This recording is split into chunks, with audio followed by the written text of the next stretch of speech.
નમસ્કાર વિદ્યાર્થી મિત્રો, આપણે ગયા લેક્ચરની અંદર જે છે ભાઈ મૂળભૂત રાશિ જે છે એની વિશેની વાત કરેલી હતી. ફરી એકવાર એ મૂળભૂત રાશિ જે છે યાદ કરી લઈએ અને ત્યારબાદ આગળના જે ટોપિક છે એની ચર્ચા કરીએ. તો મૂળભૂત 7 પ્રકારની અલગ અલગ રાશિ હતી. સિસ્ટમ ઇન્ટરનેશનલ દ્વારા સ્વીકૃત થયેલી જે 7 રાશિ હતી એ કઈ 7 રાશિ હતી? પહેલી રાશિ હતી દળ.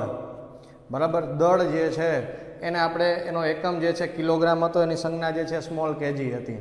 ત્યારબાદ અંતર એટલે કે લંબાઈ, ત્યારબાદ સમય, ત્યારબાદ થર્મોડાયનેમિક્સ તાપમાન, ત્યારબાદ વિદ્યુત પ્રવાહ, ત્યારબાદ જે છે દ્રવ્યનો જથ્થો મોલ. આ 7 રાશિનો જે છે આપણે ગયા લેક્ચરની અંદર અભ્યાસ કરેલો હતો. તો આનાથી આગળના જે ટોપિક છે આજે આપણે ભાઈ એની ચર્ચા કરવાની છે પૂરક રાશિ. તો પૂરક રાશિ જે છે એની ચર્ચા કરીએ. પૂરક રાશિ, પૂરક રાશિ. તો પૂરક રાશિ જે છે ભાઈ કેવા કેવા પ્રકારની પૂરક રાશિ હોઈ શકે? આ પૂરક રાશિ જે છે એની એક બીજી ખાસિયત ખાસ કહી દઈએ કે ભાઈ પૂરક રાશિ ઉપરથી બીજી અન્ય એક પણ ભૌતિક રાશિની રચના કરી શકાતી નથી. જ્યારે મૂળભૂત રાશિમાં કેવું હતું કે ભાઈ દળ, અંતર, સમય આની ઉપરથી આપણે જે છે વેગ, બળ, પ્રવેગ અલગ અલગ ઘણી બધી રાશિઓ મેળવી શકતા હતા. આમાં પૂરક રાશિની એક પણ રાશિની મદદથી બીજી રાશિ મેળવી શકાતી નથી. પૂરક રાશિના મુખ્યત્વે 3 પ્રકાર છે. બરાબર, સમતલ કોણ, ઘન કોણ અને રેડિયો એક્ટિવ. બરાબર, ફરી એકવાર કહી દઈએ, સમતલ કોણ, ઘન કોણ અને રેડિયો એક્ટિવ. તો એની ચર્ચા કરીએ ભાઈ. સમતલ કોણ, ઘન કોણ અને રેડિયો એક્ટિવ તત્વો જે છે, તો પૂરક રાશિના જે છે મુખ્યત્વે કેટલા પ્રકાર છે ભાઈ? 3 પ્રકાર છે.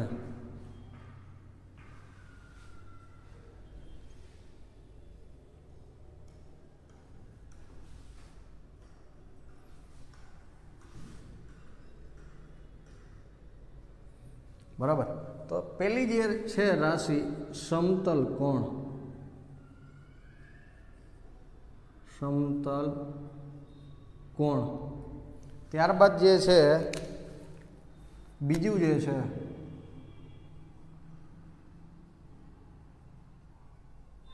ઘન કોણ અને ત્યારબાદ જે છે ત્રીજું રેડિયો એક્ટિવ. બરાબર, તો ઘન કોણ, સમતલ કોણ અને રેડિયો એક્ટિવ જે છે એની ચર્ચા કરવાની છે.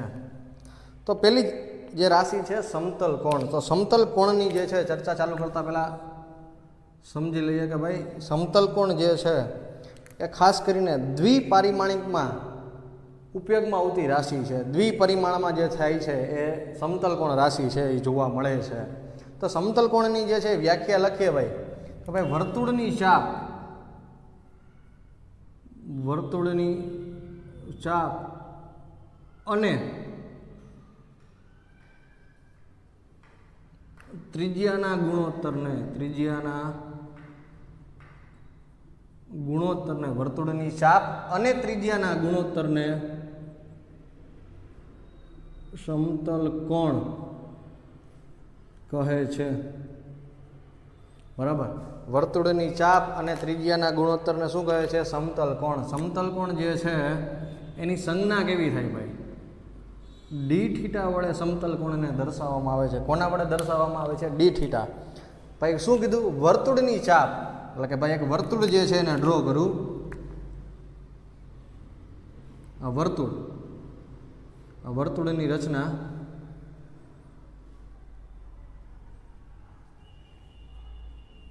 વર્તુળની ચાપ, વર્તુળની રચના કરીએ ફરી એકવાર.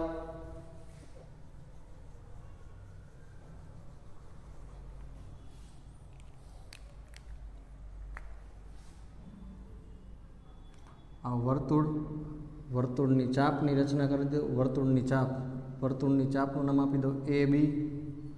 અહીંયા જે કેન્દ્ર આગળની રચના થાય એને થીટા કહી દઉં. એનું કેન્દ્ર જે છે એને O કહી દઉં. તો તમારી વર્તુળની ચાપ જે છે ભાઈ, વર્તુળની ચાપ શું થઈ ગઈ? આ વર્તુળની ચાપ અહીંથી લઈને આટલું માપ જે છે એ વર્તુળની ચાપ થઈ જશે. O થી B ને O થી એ તમારી શું થશે? ત્રિજ્યા થશે. બરાબર, તો ભાઈ તમે જોઈ શકો છો કે ભાઈ વર્તુળની ચાપ જોજો, ખાસ ધ્યાન આપજો ભાઈ. આ પ્રમાણેની આકૃતિ થઈ. અહીંયા જે છે થીટા દર્શાવ્યો તો આટલો જે ભાગ છે બરાબર, આટલો જે ભાગ છે વર્તુળની ચાપ, એ થી બીનું જે માપ છે એ વર્તુળની શું દર્શાવે? તમારી ચાપ દર્શાવે. તો એનું સૂત્ર લખીએ ભાઈ કે ભાઈ સૂત્ર જે છે સમતલ કોણ ડી થીટા બરાબર વર્તુળની ચાપ છેદમાં જે છે ત્રિજ્યા. તો વર્તુળની ચાપ શું છે ભાઈ? AB છે. તો ચાપ AB છેદમાં ત્રિજ્યા એટલે શું થશે? R થશે. તો ચાપ AB ના છેદમાં ત્રિજ્યા એટલે શું થઈ ગઈ? R થઈ ગઈ. ભાઈ એનું સૂત્ર છે તો એનો એકમ પણ હશે. તો એનો એકમની રચના કરીએ. એકમ જે છે શું થાય? આમ તો ચાપનો એકમ જે છે મીટર બરાબર ભાઈ, મીટર. અને ત્રિજ્યાનો એકમ પણ કેવો હશે? મીટર. મીટર તો કેન્સલ થઈ જશે, કાંઈ વધશે નહીં, એટલે 1 વધશે. પણ આનો એકમ જે છે સમતલ કોણનો એકમ જે છે એ રેડિયન છે. શું છે? રેડિયન. ક્લિયર? તો સમતલ કોણનો એકમ શું થાય? રેડિયન. આ દ્વિપારિમાણિકમાં થતી રાશિ છે. કેમાં છે? દ્વિપરિમાણની અંદર જે છે આ રાશિ જોવા મળે છે બરાબર. દ્વિપરિમાણની અંદર આ રાશિ જોવા મળે છે. ક્લિયર? સમતલ કોણનો ઉપયોગ ઘણા બધા ચેપ્ટરની અંદર આપણે અલગ અલગ ભણવાનો થશે, ખાસ કરીને દાખલામાં બરાબર. એનું સૂત્ર ખાસ એટલે ખાસ કામ આવશે. આમ તો તમે આ સૂત્ર જે છે 10મા જેવું જ લાગતું હશે, ચાપના છેદમાં ત્રિજ્યા બરાબર. આનાથી આગળની થોડીક ચર્ચા કરીએ. ભાઈ આ સમતલ કોણ જે છે એનો એકમ આપણે રેડિયન લખ્યો. તો રેડિયન જે છે એની વાત કરીએ. રેડિયન જે છે એમાં 1 ડિગ્રી એટલે શું? 1 ડિગ્રી જો કહેવામાં આવે તો એને પાઈના છેદમાં 180 રેડિયન કહેવાય. શું કહેવાય? 1 ડિગ્રી. અને વચાય 1 અંશ અથવા તો 1 ડિગ્રી. અંશ અથવા ડિગ્રી વચાય. શું વચાય? અંશ અથવા ડિગ્રી. ખાસ ભાઈ અંશ અથવા શું વચાય છે? ડિગ્રી વચાય છે બરાબર. આ તો આપણે સમતલ કોણની વાત કરી. સમતલ કોણ જે છે દ્વિપારિમાણિકમાં જોવા મળતી રાશિ છે. જ્યારે ઘનકોણની વાત કરીએ, ઘનકોણ જે છે એની પહેલાં વ્યાખ્યા લખું છું ભાઈ. ઘનકોણની એક વ્યાખ્યા સમજીએ. વર્તુળ પરના પૃષ્ઠ ક્ષેત્રફળ, વર્તુળ પરના પૃષ્ઠ ક્ષેત્રફળ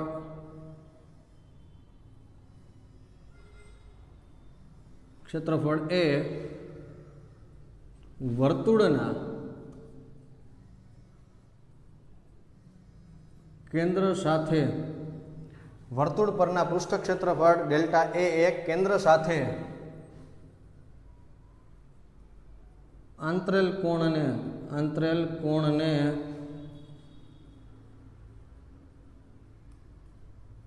ઘનકોણ કહે છે બરાબર. વર્તુળ પરના પૃષ્ઠ ક્ષેત્રફળ ડેલ્ટા એ વર્તુળના કેન્દ્ર સાથે આંતરેલ કોણને ઘનકોણ કહે છે ભાઈ.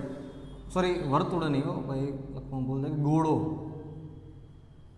ગોળા પરના પૃષ્ઠ ક્ષેત્રફળ એ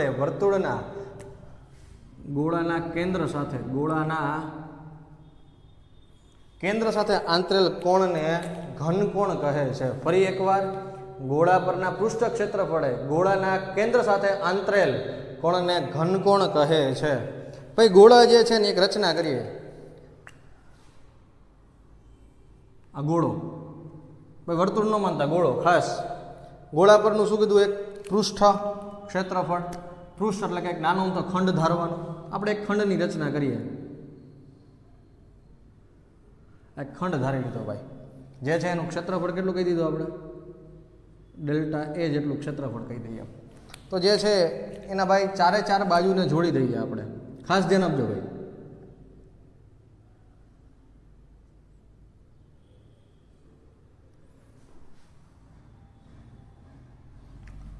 તમે જોઈ શકો છો ચારે ચાર જે ધારના જે બિંદુ છે બરાબર, જે ચારે ચાર બિંદુઓ છે એ કોની સાથે સંકળાય છે? કેન્દ્ર સાથે રચાય છે. તો અહીંયા જે ખૂણાની રચના થાય છે આ ખૂણાને ઘનકોણ કહે છે. આમ તો હજી આનાથી થોડીક વધુ સ્પષ્ટ આકૃતિ દોરું. આ કેન્દ્ર લઈએ.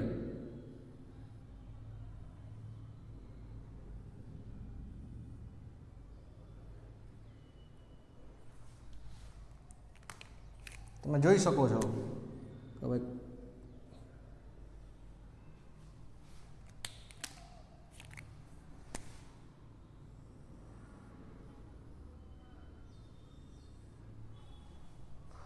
હવે તમને જે છે આકૃતિ અંદર થોડુંક વધારે સ્પષ્ટ થશે કે ભાઈ ગોળા પરનું પૃષ્ઠ ક્ષેત્રફળ એટલે ઉપરની ધાર થઈ ગઈ, એટલે આ જે ધાર થઈ ગઈ આખી બરાબર, એને કેન્દ્ર સાથે આંતરેલો ખૂણો, એટલે કે આ જે ખૂણો છે બરાબર, એને ખૂણાને શું કહે છે કે ભાઈ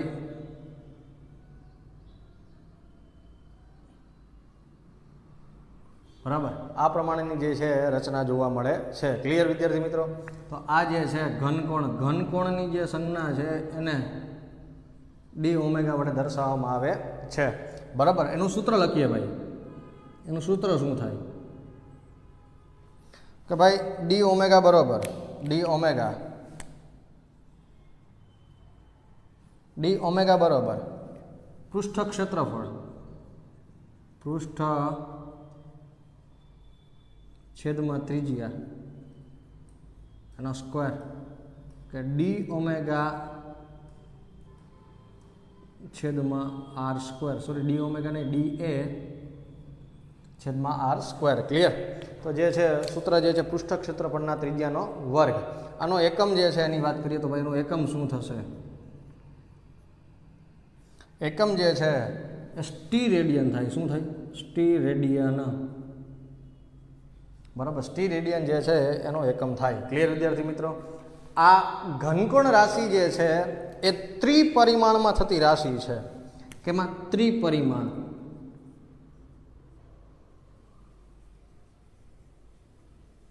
એટલે તમે એવું કહી શકો 3D માં થતી રાશિ છે બરાબર. બીજું એક ઘનકોણ રાશિ તમારે જો પ્રેક્ટિકલ રીતે સમજવી હોય, ભાઈ આવો એક શેપ જે છે તમારે પ્રેક્ટિકલ રીતે સમજવો છે, તો એનું એક ઉદાહરણ આપું તમને, સારામાં સારું ઉદાહરણ આપું. ભાઈ તમે તરબૂચ લેવા ઘણી વાર ગયા હોય, તરબૂચની લારીવાળો જે છે તરબૂચ જે છે ગોળ તરબૂચ જે છે એમાં એક્ઝેક્ટ ઉપરથી કટ કરીને કાપશે, એટલે તમે જોઈ શકો કે ભાઈ ઉપરથી કાપ્યું, એક ધાર, ખાસ ધ્યાન આપજો, 1 2 3 અને 4 ધાર થઈ ગઈ. તો આ જે ચારે ચાર ધાર છે બરાબર, 1 2 3 અને 4, ચારે ચાર ધારનું જે છે કેન્દ્ર અહીંયા નીચે હશે. ઇમેજિન કરજો ખાસ, ક્યાં હશે? નીચે. આ તમારી ચાર ધાર, આ એનું શું થઈ ગયું? કેન્દ્ર થઈ ગયું. તો ચાર ધાર અને એનું કેન્દ્ર જે છે એ તમે જોઈ શકો છો. ભાઈ તરબૂચના ઉદાહરણ દ્વારા સમજી શકાય કે ભાઈ આ ઘનકોણ રાશિ જે છે એ જોવા મળી શકે. એનું કેન્દ્ર જે છે તરબૂચનું કેન્દ્ર હશે, ઘનકોણનું જે કેન્દ્ર જોવા મળે છે ઘનકોણ એટલે કે એનું કેન્દ્ર. ક્લિયર? તો તરબૂચના ઉદાહરણ દ્વારા તમે વધારે પડતું સમજી શકો છો. ત્યારબાદ રેડિયો એક્ટિવિટીની વાત કરવામાં આવે તો રેડિયો એક્ટિવ તત્વો જે છે એની ખાસ કરીને સંજ્ઞા છે કેપિટલ આઈ વડે દર્શાવવામાં આવે છે. એની સંજ્ઞા જે છે કેપિટલ આઈ બરાબર. રેડિયો એક્ટિવ તત્વોની સંજ્ઞા જે છે કેપિટલ આઈ વડે દર્શાવાય છે, કેપિટલ આઈ બરાબર. બીજી એક વસ્તુ કે ભાઈ રેડિયો એક્ટિવિટી જે છે એની શોધ જે છે મેડમ ક્યુરી અને બેકવેરલ દ્વારા થઈ ગયેલી હતી. એટલે એની યાદમાં જે છે એના એકમો જે છે ક્યુરી, જેને કેપિટલ સી આઈ વડે દર્શાવાય છે, કેપિટલ સી બરાબર. અને ત્યારબાદ જે છે કે ભાઈ ક્યુરી પછી બેકવેરલ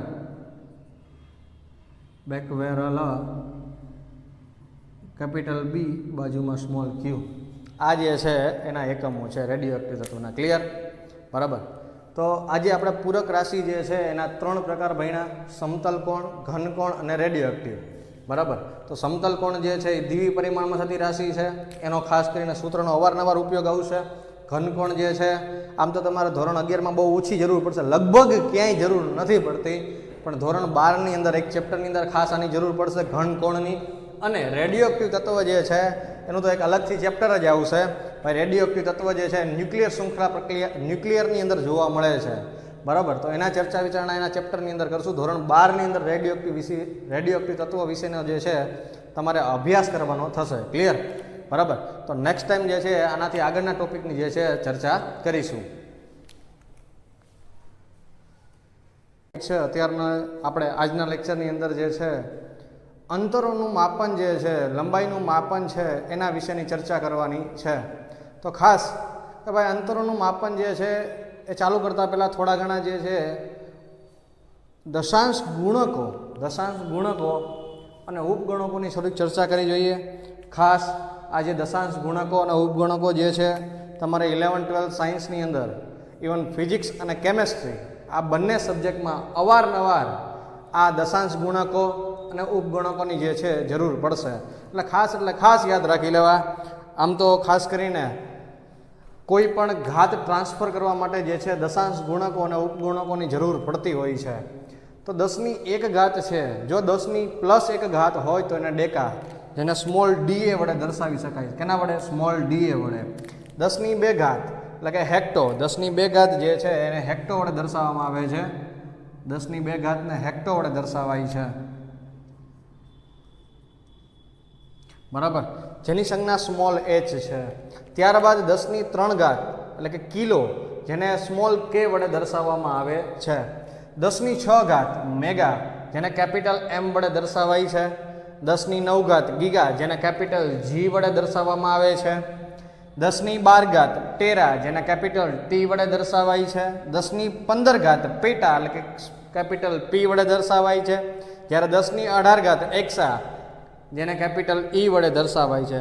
આ જે દશાંશ ગુણકો છે એમાં તમારે સૌથી વધારે જો કોઈ જરૂર પડશે તો kilo, mega, giga, kilo, giga અને મેગા, આ ત્રણેય ખાસ કરીને અવારનવાર જરૂર પડશે, બરાબર. આ ત્રણ તો ખાસ યાદ રાખવા. 10ની 3 ઘાત એટલે કિલો, જેને સ્મોલ કે વડે દર્શાવાય. 10ની 6 ઘાત એટલે કે મેગા, જેને કેપિટલ M વડે દર્શાવાય. 10ની 9 ઘાત એટલે કે ગીગા, જેને કેપિટલ G વડે દર્શાવી શકાય છે. ક્લિયર? ત્યારબાદ જે છે ઉપગુણકોની જો વાત કરવામાં આવે તો 10ની -1, જેને ડેસી વડે દર્શાવાય, ડેસી સ્મોલ ડી વડે દર્શાવવામાં આવે છે. ત્યારબાદ 10ની -2 એટલે કે સેન્ટી, જેને સ્મોલ સી વડે દર્શાવાય છે, સ્મોલ સી ખાસ. 10ની -3 એટલે કે મિલી, જેને સ્મોલ m વડે દર્શાવાય છે. જ્યારે 10ની -6 એટલે કે માઇક્રો, ખાસ એની સંજ્ઞા મ્યુ વડે દર્શાવવામાં આવે છે, મ્યુ. 10ની -9 ઘાત એટલે કે નેનો, જેને સ્મોલ n વડે દર્શાવાય છે. 10ની -10 એંગસ્ટ્રોમ, કેપિટલ A, એની ઉપર જે છે ડિગ્રી જેવી નિશાની છે, ખાસ જોજો, એની ઉપર ડિગ્રી જેવી નિશાની છે, એંગસ્ટ્રોમ વડે દર્શાવાય છે. 10ની -12 પાઇકો, કેપિટલ P વડે દર્શાવવામાં આવે છે. ત્યારબાદ 10ની -15 ફેમ્ટો, સ્મોલ f, જેને બીજી ભાષામાં ફર્મી પણ કહી શકાય છે. શું કહી શકાય છે? ફર્મી, બરાબર. અને 10ની -18 ઘાત જે એટો, જેને સ્મોલ a વડે દર્શાવાય છે. ઉપગુણકોમાં સૌથી વધારે તમારે અવારનવાર જો જરૂર પડશે તો એ આ 5 જે ઉપગુણકો છે એની ખાસ જરૂર પડશે. ફરી એકવાર કહી દઉં, ઉપગુણકોની અંદર સૌથી વધારે જરૂર પડતા 5 ઉપગુણકો: 10ની -2 સેન્ટીમીટર, 10ની -3 મિલીમીટર, 10ની -6 માઇક્રોમીટર, 10ની -9 નેનોમીટર, 10ની -10 એંગસ્ટ્રોમ અને 10ની -12 જે પાઇકો છે. એમાં તમારે શરૂઆતના જે 5 જે છે એની અવારનવાર જરૂર પડશે. ખાસ એટલે ખાસ આ યાદ રાખવા. ક્લિયર? ત્યારબાદ જે આપણો અત્યારનો જે ટોપિક છે લંબાઈનું માપન, એની ચર્ચા કરીએ. લંબાઈનું માપન, ભાઈ તમારા મગજમાં તરત આઈડિયા આવી જ ગયો હશે કે લંબાઈનું માપન જે છે ભાઈ એ કેવું જોવા મળે. તમે સેન્ટીમીટર, મીટર, કિલોમીટર એમાં જે છે લંબાઈનું માપન કરતા જ હોય છે, પણ નહીં, આપણે એનાથી થોડુંક ઉપરની જે છે લેવલની વાત કરવાની છે કે ભાઈ સૂક્ષ્મમાં સૂક્ષ્મ જો કોઈ અણુ હોય, અણુ પછી જે છે પરમાણુ આવે, કે પરમાણુ જે છે બરાબર એનું માપવું હોય, એનું કેન્દ્ર જે છે એને ન્યુક્લિયસ કહેવાય. ફરી એકવાર, અણુના ભાગ પાડો એટલે પરમાણુની રચના થાય. પરમાણુના પાછા ભાગ પાડવા, પરમાણુ જે છે એનું કેન્દ્ર જે હોય એને ન્યુક્લિયસ કહેવાય. તો આવા સૂક્ષ્મમાં સૂક્ષ્મ એટલે કે જે બારીક નજરથી જોઈ નથી શકાતા એવા જ જે અણુ પરમાણુ જે છે એની રચના જે છે એનું માપન કરવાનું થાય, એની લંબાઈનું માપન કરવાનું થાય. તો એ માપન કેવી રીતના શક્ય બને છે, કયા ઇન્સ્ટ્રુમેન્ટની મદદથી જે છે એનું માપન કરવામાં આવે છે, થોડીક એની ચર્ચા કરી જઈએ. તો લંબાઈનું માપન, જો લંબાઈ 10ની -10 મીટરથી 10ની -8 મીટર સુધીના ક્રમનું હોય તો એ માઇક્રોસ્કોપમાં માપવામાં આવે છે. માઇક્રોસ્કોપ, જે માઇક્રોસ્કોપની અંદર જે છે બેક્ટેરિયા, પ્રજીવ, ફૂગ, વાયરસના જે છે કદ માપવામાં આવે છે, બરાબર. ત્યારબાદ જો 10ની -5 ઘાત ક્રમનું હોય બરાબર. તો આનું જે માપન છે એ micrometer screw gauge, micrometer screw gauge નામના ઇન્સ્ટ્રુમેન્ટની મદદથી માપવામાં આવે છે. ત્યારબાદ 10⁻⁴ ક્રમનું હોય, 10⁻⁴ મીટર ક્રમનું હોય તો એ વર્નિયર કેલિપર્સ, વર્નિયર કેલિપર્સ નામના ઇન્સ્ટ્રુમેન્ટની મદદથી માપવામાં આવે છે. બરાબર. 10⁻³ થી લઈ 10⁻³ થી લઈ અને 10⁵ મીટર સુધીનું હોય તો એનું માપન જે છે માપપટ્ટી, જે આપણા કંપાસ બોક્સની અંદર હોય જ છે માપપટ્ટી, બરાબર, એવી જ માપપટ્ટી તમે દરજી પાસે જાઓ, બરાબર, એના પાસે હોય. કોઈ મોટું થોડુંક વધારે માપવું હોય તો એના માપપટ્ટીનું અંતર મોટી માપપટ્ટીની મદદથી જે છે માપી શકાય છે. અને 10⁵ થી વધારે જો કોઈનું માપ હોય, 10⁵ થી કોઈ વધારે માપવાનું થાય, 10⁻⁻² મીટરથી જે છે વધારે ક્રમનું જો માપવાની વાત કરવામાં આવે તો એ જે છે ટેલિસ્કોપ અથવા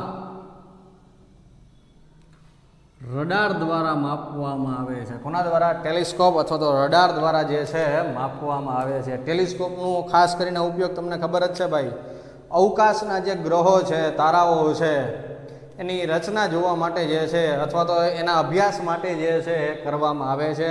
ફરી એકવાર બોલું છું, ખાસ કરીને બોર્ડમાં ધ્યાન આપજો.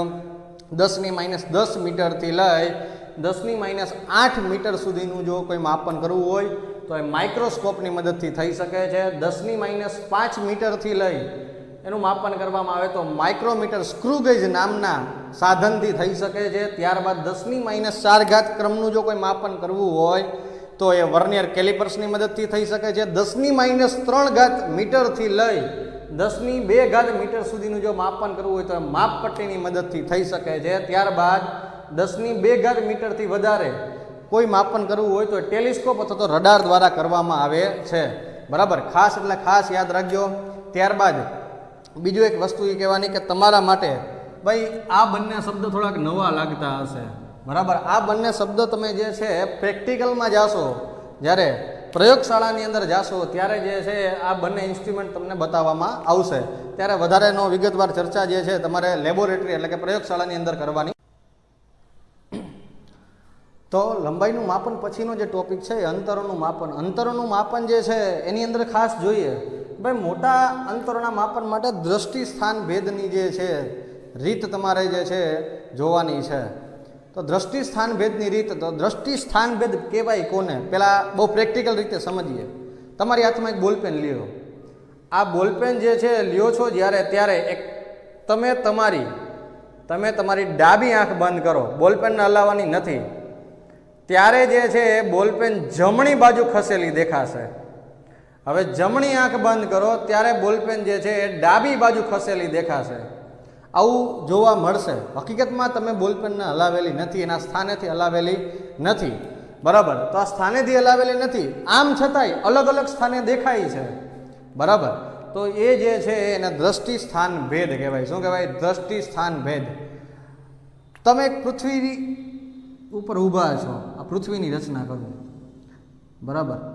પૃથ્વી ઉપરથી ઊભા તમે એક ગ્રહનું નિરીક્ષણ કરો છો. ગ્રહનું નામ એસ આપી દઉં, બરાબર.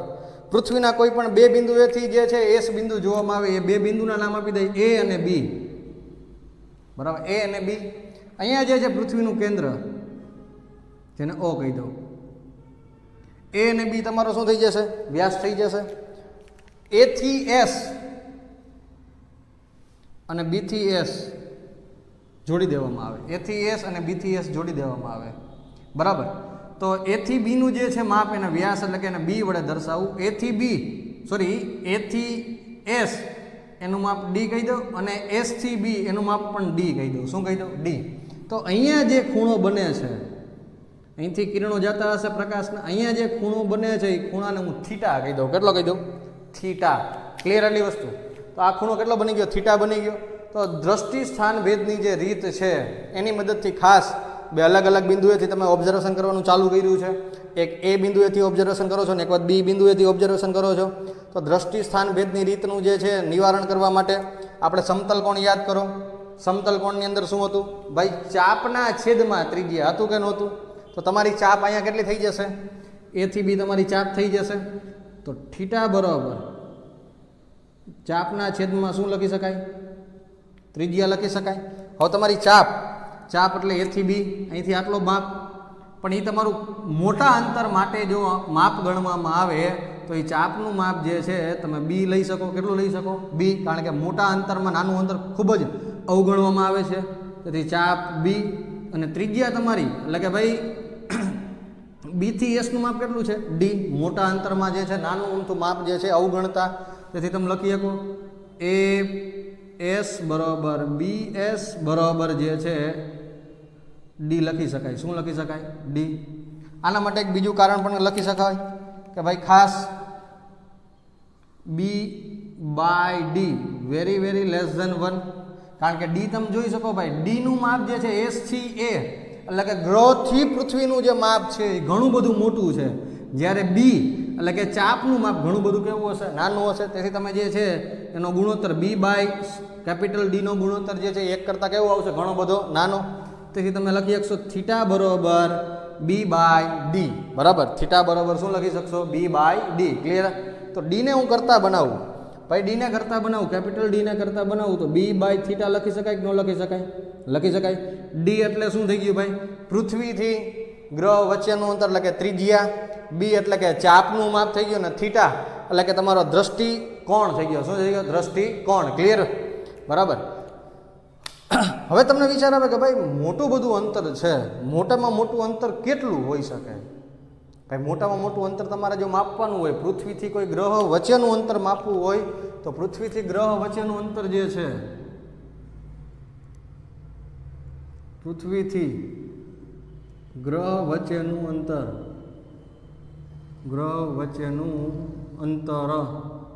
જે છે એ પ્રકાશ વર્ષમાં માપવામાં આવે. કેમાં? પ્રકાશ વર્ષમાં. પ્રકાશ વર્ષની અંદર જે છે માપવામાં આવે છે. બરાબર. પ્રકાશ વર્ષ. તો એક પ્રકાશ વર્ષ એટલે એનું મૂલ્ય કેટલું થાય? એક પ્રકાશ વર્ષ એનું મૂલ્ય જો મેળવવું હોય, પ્રકાશ વર્ષ એટલે અંતર થઈ ગયું ભાઈ. પ્રકાશનો શૂન્ય અવકાશમાં વેગ યાદ કરો ભાઈ સી. તો સીનું મૂલ્ય કેટલું હોય?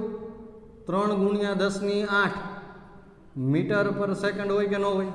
બરાબર હોય ને ભાઈ. વેગ બરાબર શું લખાય? આ તમારો શું થઈ ગયો છે? એક પ્રકારનો વેગ. તો વેગ બરાબર તમે શું લખી શકો? અંતર છેદમાં સમય લખી શકાય. તો વેગ તમારો કેટલો છે? સી. સી બરાબર ડી બાય ટી. તેથી ડી બરાબર તમે શું લખી શકશો? સી ઇન્ટુ ટી લખી શકો. C into T. તો સીનું મૂલ્ય તમારી પાસે કેટલું છે? 3 × 10⁸. બીજું ખાસ જોજો ભાઈ, ટી સમય. સમય કેટલા માટે વાત કરવાની? એક પ્રકાશ વર્ષ એટલે એક વર્ષ. એક વર્ષના દિવસો કેટલા? 365. એક વર્ષના દિવસો કેટલા? 365. ભાઈ એક દિવસ જે છે એની કલાક કેટલી? 24. એક કલાકની મિનિટ કેટલી? 60. એક કલાકની મિનિટ કેટલી? 60. એક મિનિટની સેકન્ડ કેટલી? 60 સેકન્ડ. ફરી એકવાર 3 × 10⁸ જે છે એ શૂન્ય અવકાશમાં પ્રકાશનો વેગ જે છે એનું મૂલ્ય મૂક્યું. ટી એટલે કે સમય. કેટલા વર્ષ માટે વાત કરવાની છે? એક વર્ષ માટે. એટલે એક વર્ષના દિવસો કેટલા? 365. બરાબર. વર્ષના દિવસો 365. ત્યારબાદ એક દિવસની કલાક કેટલી? 24. 24 કલાકની મિનિટ કેટલી? 60. 60 મિનિટની સેકન્ડ 60 મિનિટ. એક મિનિટની સેકન્ડ કેટલી? 60 સેકન્ડ થઈ ગયા. ક્લિયર? આ બધાનો જે છે ગુણાકાર કરી લેવો. જેટલો જવાબ આવે ને એ તમારું એક પ્રકાશ વર્ષનું મૂલ્ય થશે. કેટલું? આ બધાનો ગુણાકાર 3 × 10⁸ × 365 × 24 × 60 × 60. એનું જે મૂલ્ય આવે એને એક પ્રકાશ વર્ષ તરીકે જે છે ઓળખી શકાય છે. એક પ્રકાશ વર્ષનું જે છે મૂલ્ય મળી જાય છે. બરાબર. બીજું એક કી કહેવાનું કે ભાઈ ગ્રહો કે તારાના પરિમાણ જે છે એનું માપન કરવામાં આવે. બરાબર. ત્યારની જે છે એ વાતચીત કરીએ. ભાઈ તમે તમારું જે છે એક પ્રકાશ વર્ષનું જે છે મૂલ્ય એ ગણતરી કરવાની છે. જરીક કરી લ્યો જી. 6 ગુણ્યા 24 સોરી 3 ગુણ્યા 365 ગુણ્યા 24 ગુણ્યા 60 ગુણ્યા 60 એની ગણતરી કરો જી ભાઈ. ગણતરી કેટલી આવે છે? બરાબર, એ ગણતરી જે છે એ કેટલી આવે છે ગણતરી કરો ભાઈ. કેલ્સી મારો જી જરીક, કેલ્સી મારો જવાબ કેટલો આવે છે જરીક જોઈ લ્યો. માર્યું કેલ્સી માર્યું, ગણતરી કરી, એનું જે મૂલ્ય છે કેટલું આવે છે ભાઈ? આટલું મૂલ્ય આવતું હશે 9.46 ગુણ્યા 10⁻15 મીટર. આટલું જે છે એનું મૂલ્ય આવતું હશે. ક્લિયર? આ એક પ્રકાશ વર્ષનું જે છે મૂલ્ય મળી ગયું. ક્લિયર? ત્યારબાદ જે છે ગ્રહો કે તારાના પરિમાણનું જો માપન કરવામાં આવે તો એ માપન કેવી રીતના શક્ય બને છે? આપણે ભાઈ એક પૃથ્વી લઈએ.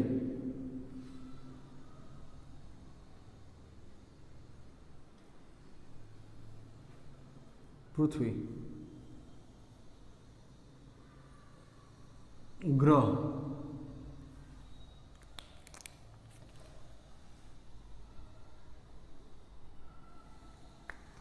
આ ગ્રહની રચના કરી, આ પૃથ્વી તમારી. પૃથ્વી ઉપરથી જે છે તમારે માપન કરવાનું થાય તો ગ્રહ જે છે આ એનો વ્યાસ કહી દઈ, આ જે મૂલ્ય છે એને ડી કહી દઈ, આ એના જે બિંદુ છે એક એ અને એક બી કહી દઈએ. તો એનું જે છે આ જગ્યાએ ગ્રહ કે તારાના પરિમાણ એટલે કે ભાઈ એની પહોળાઈ કેટલી છે, એનો વ્યાસ કેટલો છે, એનું માપન કરવું હોય તો આ જે છે ભાઈ ગ્રહોમાંથી આવતા કિરણો, આ જે બિંદુ છે એને એસ કહી દઈ, આ જે અંતર પણ કેટલું થશે? ડી થશે. ફરી એકવાર આપણે જેમ ચાપના છેદમાં ત્રિજ્યા જે સૂત્રનો ઉપયોગ કર્યો હતો એ જ સૂત્રનો ઉપયોગ કરી અને ઇક્વેશન સોલ્વ કરીએ. ભાઈ ચાપના છેદમાં ત્રિજ્યા તમારો જે છે ખૂણો અહીંયા બનતો હશે, પૃથ્વી ઉપર જે છે ખૂણો બનતો હશે. આ તમારો શું છે ભાઈ? ગ્રહ છે, ગ્રહ. તો આ પૃથ્વી ઉપર ખૂણો બને છે. ભાઈ પૃથ્વી ઉપર ખૂણો બને છે તો તમારું અંતર ચાપ જે છે એ કેટલી હશે? ડી જેટલી હશે. ભાઈ ડી બિંદુ નથી, અંતર છે. ડી બિંદુ નથી, તમારું ડી શું છે? અંતર. અહીંથી આટલું જે અંતર એ ડી છે અને એનું કેન્દ્ર જે છે આપણે XYZ તરીકે ઓ ધારી લઈએ. તો ગ્રહ છે તો ભાઈ એનો વ્યાસ કેટલો છે? ડી છે. અંતર કેટલું થશે ભાઈ? પૃથ્વીથી ગ્રહનું અંતર કેટલું કહી દીધું? Capital D. કેપિટલ ડી બરાબર કહી દે પૃથ્વીથી ગ્રહનું અંતર કહી દઈએ. બરાબર, પૃથ્વીથી ગ્રહનું અંતર જે છે એ કહી દઈએ. તો તમે આ જે ખૂણો છે એ ખૂણાને હું આલ્ફા કહી દઉં. કેટલો કહી દઉં? આલ્ફા. તો આલ્ફા બરાબર તમે આવું લખી શકશો? ચાપના છેદમાં શું આવશે ભાઈ? ત્રિજ્યા. ચાપ છેદમાં ત્રિજ્યા.